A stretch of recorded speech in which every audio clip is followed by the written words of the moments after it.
আসসালামু আলাইকুম, স্বাগত লিডস নিউজে। সম্মানিত দর্শক, ভারত কি আগেভাগেই বুঝে ফেলেছে বাংলাদেশের আগামীর ক্ষমতার ঠিকানা? এজন্যই কি ভারতের পররাষ্ট্রমন্ত্রী জয়শঙ্কর দিন কয়েক আগে বাংলাদেশে এসে কেবল তারেক রহমানের সঙ্গে বৈঠক করেই ভাবলেন অ্যাসাইনমেন্ট কমপ্লিট? কূটনীতিতে স্বাভাবিক নিয়ম ভাঙার এই সফর কি বার্তা দিচ্ছে, এটা নিয়ে আজকে কথা বলতে চাই। নিয়ম ভাঙার সফর কেন বলছি? ঢাকায় কূটনৈতিক চর্চা অনুযায়ী মন্ত্রী পর্যায়ের সফরকারী ব্যক্তি, মানে বিদেশের কোনো অতিথি যখন বাংলাদেশে আসেন, তারা বাংলাদেশের সরকার প্রধানের সঙ্গে সাক্ষাৎ করে থাকেন। এটি একটি রেওয়াজ, রীতির মতো। এটির ব্যত্যয় ঘটেছে এবার। ভারতের পররাষ্ট্রমন্ত্রী এস জয়শঙ্কর 31 ডিসেম্বর শুধু বিএনপি প্রধান তারেক রহমানের কাছে দিল্লির বার্তা দিতে, নরেন্দ্র মোদীর চিঠি দিতে, শোক বার্তা দিতে ঢাকা সফর করেছেন। এটা স্পষ্ট হয়ে যায় জয়শঙ্কর অন্তর্বর্তী সরকারের প্রধান উপদেষ্টা মোহাম্মদ ইউনূসের সাক্ষাৎ না চাওয়ায়। যারা আসেন তারা চান সাধারণত, এটি রেওয়াজ। এছাড়া যারা মনে করছেন জয়শঙ্কর কেবলই এসেছিলেন বেগম খালেদা জিয়াকে শেষ শ্রদ্ধা জানাতে, তারা প্রকৃত সত্য অনুসন্ধান করছেন না বলেই মনে করি।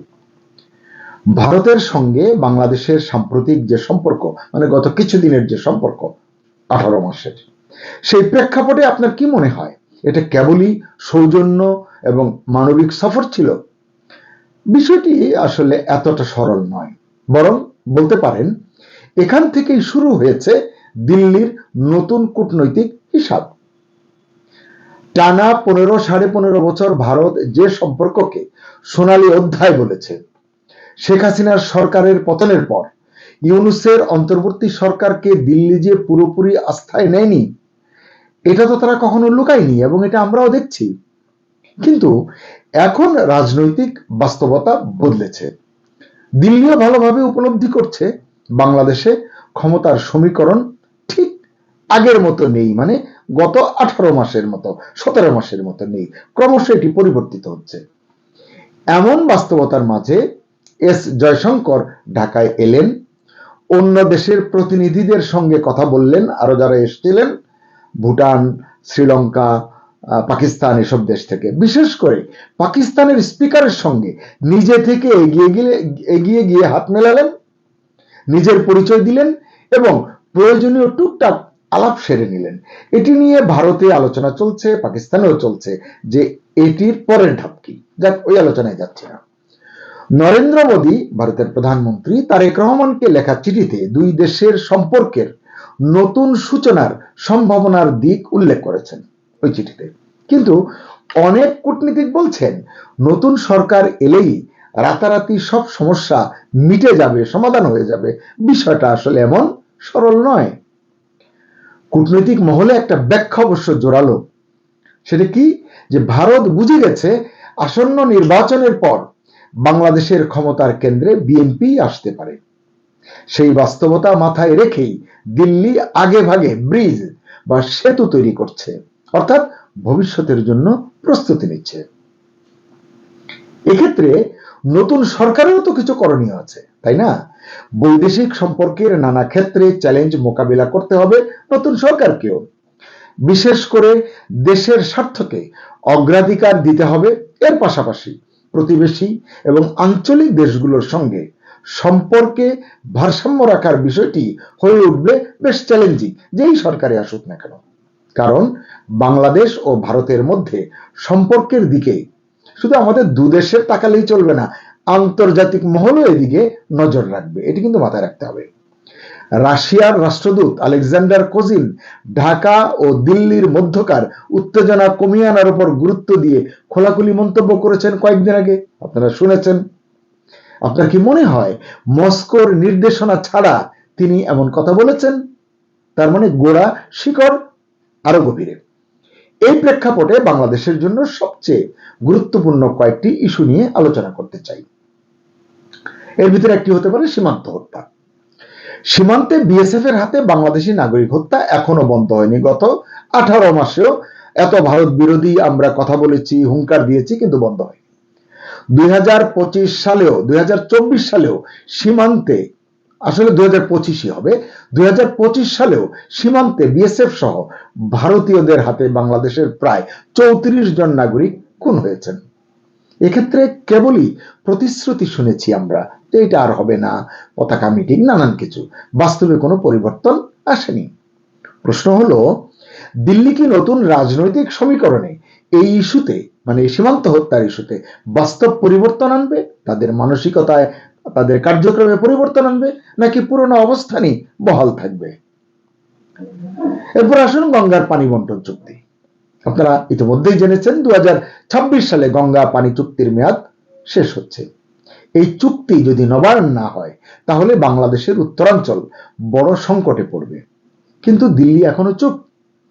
এই নীরবতা কি চাপ তৈরির কৌশল, নাকি নতুন সরকারের সঙ্গে দর কষাকষির প্রস্তুতি? এটি আর দিন কয়েক পরে, নির্বাচনের পরেই বোঝা যাবে।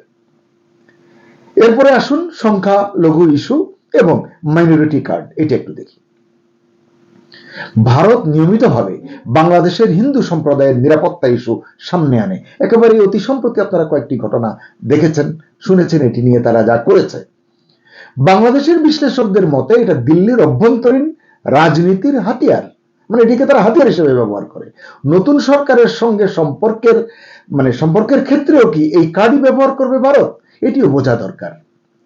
স্থানীয় বিশ্লেষকরা, মানে বাংলাদেশের বিশ্লেষকরা মনে করছেন ভারত নিজের অভ্যন্তরীণ রাজনৈতিক কারণে হিন্দু সম্প্রদায়ের নিরাপত্তার ইস্যুটি মাইনরিটি কার্ড হিসাবে বাংলাদেশের উপর চাপ তৈরির জন্য সবসময় খেলে থাকে।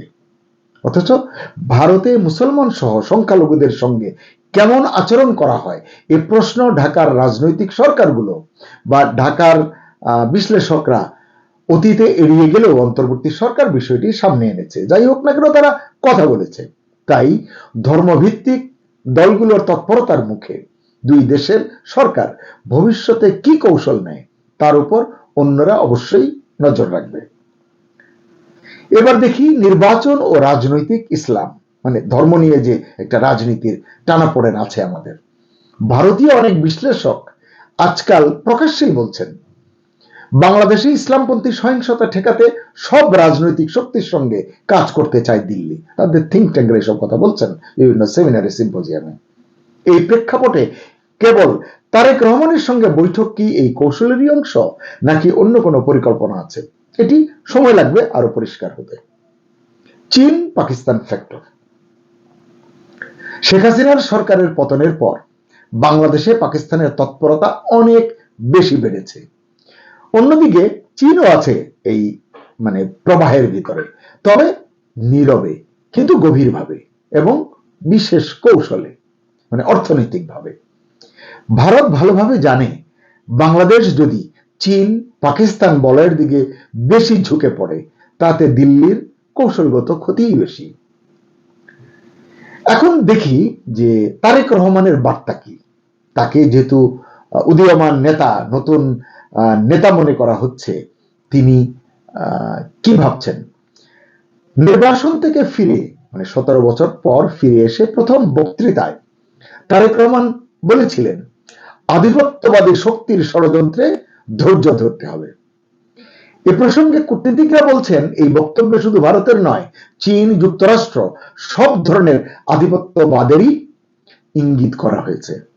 অর্থাৎ তারেক রহমান স্পষ্ট করেছেন তিনি একক কোনো বলয়ের রাজনীতি করবেন না। বাংলাদেশের পররাষ্ট্রনীতি হবে ভারসাম্য ভিত্তিক, কারো ছায়ায় নয়। এটি উত্তম, কতটুকু ধরে রাখতে পারবেন সেটি হয়তো বিষয়।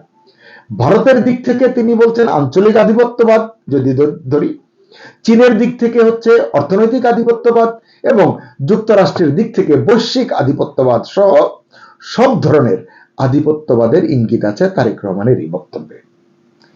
তাহলে উপসংহার কি? একটা বিষয় পরিষ্কার, বাংলাদেশ আর আগের মতো একতরফা সম্পর্কের পথে হাঁটবে না। জনগণের ভিতরেও সেই পরিবর্তনটা এসেছে। তাই নতুন সরকার এলে দিল্লিকেও দৃষ্টিভঙ্গি বদলাতে হবে। প্রশ্নটা এখানেই, তারেক জয়শঙ্কর বৈঠক থেকেই কি দিল্লির নতুন কূটনৈতিক হিসাবটা শুরু হলো? এটি ভাবতে হবে। কূটনীতিকরা বলছেন ঢাকায় নতুন সরকার পাকিস্তানের সঙ্গে সম্পর্ক কিভাবে রক্ষা করবে, নতুন সরকার যখন আসবে তারা কিভাবে চলবে, সেদিকে নজর রাখবে ভারত, চীন, যুক্তরাষ্ট্র সহ বিভিন্ন দেশ। একইভাবে ভারত এবং চীনের মধ্যে সম্পর্কে ভারসাম্য কিভাবে বজায় রাখা হয় বা সেদিকেও নজর রাখবে আন্তর্জাতিক মহল।